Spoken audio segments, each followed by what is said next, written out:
প্রতি বছর সৌদি আরবের সাথে মিল রেখে ঈদ উদযাপন করলেও এবার সৌদিরও একদিন আগে ৭ জন মুসল্লি মিলে আদায় করলেন ঈদের নামাজ।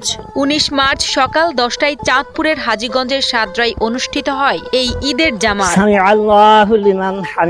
উল্লেখ্য, আগামীকাল ২০ মার্চ সৌদি আরবের সাথে মিল রেখে মরহুম ইসাক চৌধুরীর ২ ছেলের অনুসারী সহ জেলার প্রায় ৪০টি গ্রামে ঈদুল ফিতর উদযাপিত হবে।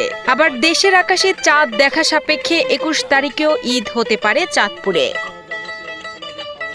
বিশ্বের যে কোনো প্রান্তে ঈদের চাঁদ দেখা গেলে ঈদ পালনের রীতি অনুসরণ করেন চাঁদপুরের সাদরা দরবার শরীফের প্রতিষ্ঠাতা মাওলানা ইসাক চৌধুরীর অনুসারীরা।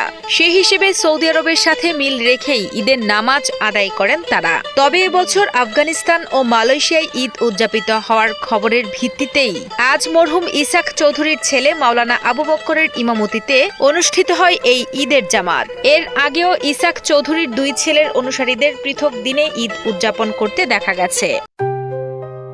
JBS holdings limited.